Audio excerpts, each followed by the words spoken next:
This is a very, very exciting day. I've had a few of you mention the Reco Heat to me, and so I contacted them and they said, we'd like to send you one and try it out and give your view. So I haven't actually seen anything about fitting one of these, so I thought first video, we'll unbox it, check it out, see what it's like, and fit it on the stove behind me, and then we'll light the stove and use it for the first time. So thanks for watching. Please like and subscribe.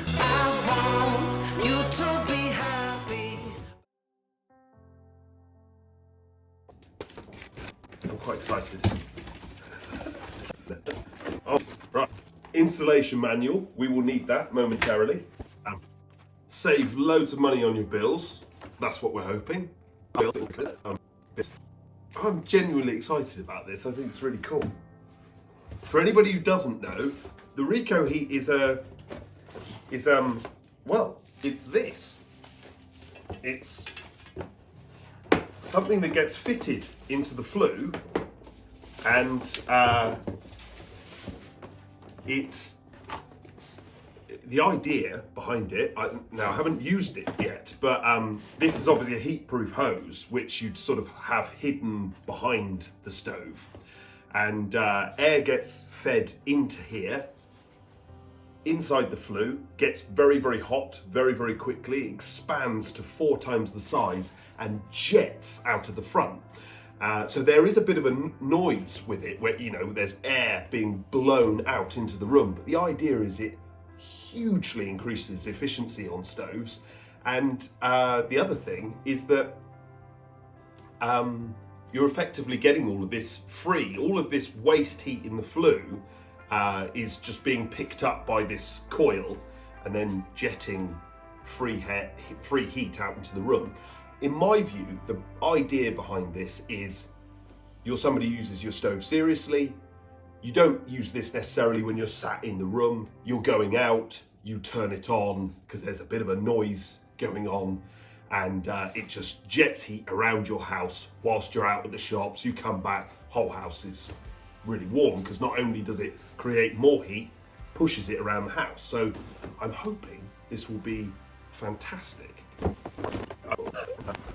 We've got an air pump, which is the sort of engine behind it all.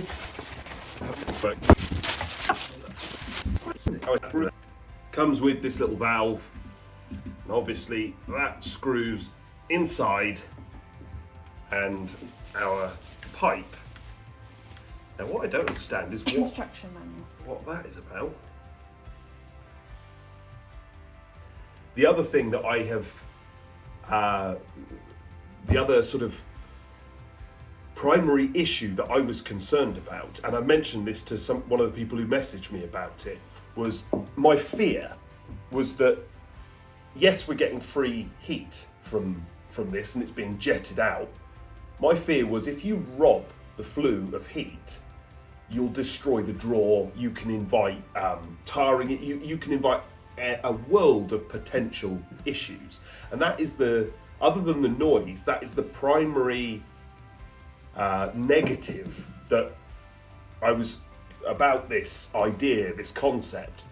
Having done a little bit of research and spent some time looking at the testing and all, because this has all been tested, all been approved, there's no issue.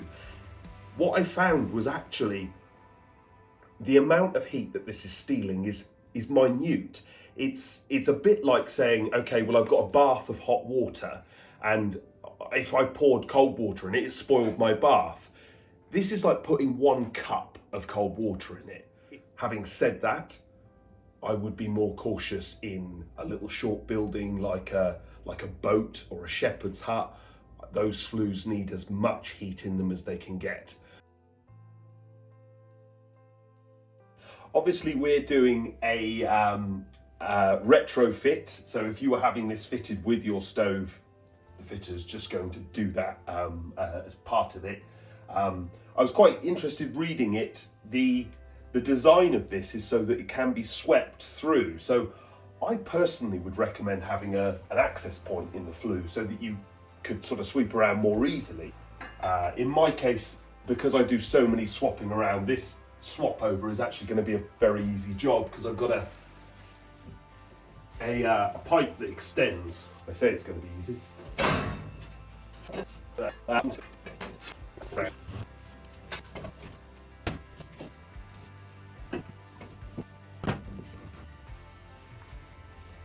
Now this, I've discovered what this is.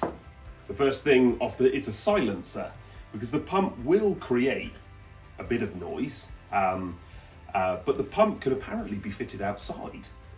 It's waterproof, you can just leave it outside.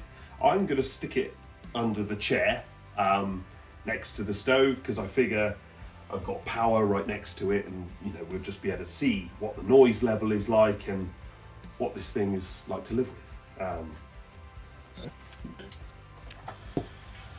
That's it on. This is obviously a heat-proof pipe, so we can put this by the stove without it melting. But when we connect that on, it's sort of all going round that coil. None of the flue gases are coming out of here. It's not sort of open to the flue. It's just a sealed tube coil. Comes in and comes out. So there's no smoke coming out of it or anything. Currently, it's very quiet. Obviously, if the pump was outside, it would be silent. I can't hear anything No, you can't. come out of there at all.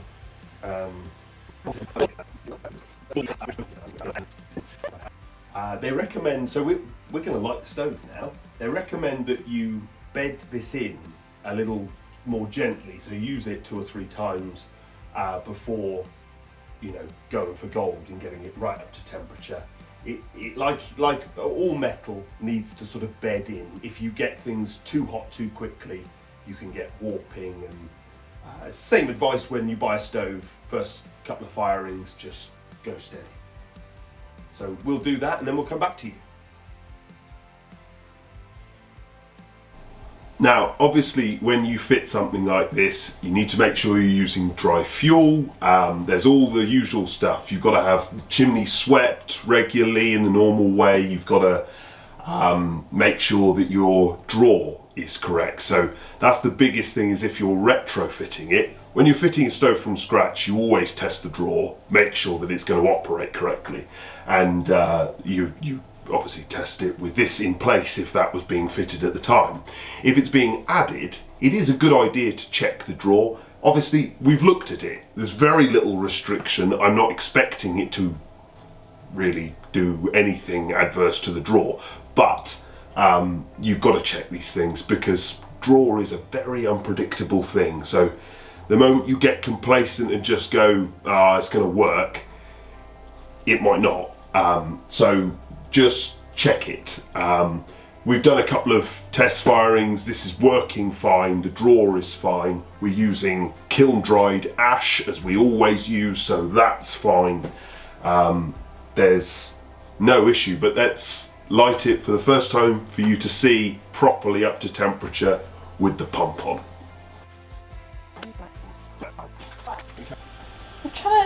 I'm trying to like equate that to something. What's that like having on? Washing machine. Yeah, I was just thinking that. A dishwasher. Yeah. No, probably quieter than the dishwasher. The washing machines can get quite loud. It's already warm. That air's now hot. The fire, how long have the fire been lit? What, 3 minutes? If you just made all this piping a bit longer, it being able to work outside, that's potentially, that then there's no noise. So far, can you hear a bit of a hiss from that? There's very little noise coming off that. No, I mean, I don't know if I can only hear the pump from here. I can't. I'm just starting to hear a hiss. As the air as it gets hotter, it will speed up because the air's expanding in the pipe. So if if what the Reco Heat is saying is correct, which I'm sure it is, the air expands to 4 times its size when it's at full operating temperature. So you get that much air go in and this much air comes out, which is insane. Yeah, I'm now 6 inches away and it's hot. And yeah, I don't want to touch that side of the glass, but I can still touch this side of the glass, hold my hand on it. It's the hottest thing on the stove. That is stone cold, there's nothing. So far it's awesome, but we're going to do a whole load of testing. That's all you're going to get for today. I'm going to spend a bit of time with this, so a review will come out. Maybe I'll bunch them together. I'll just sort of delay releasing this video, but yeah, I'm going to put it through its paces before I really say anything too much about it being brilliant.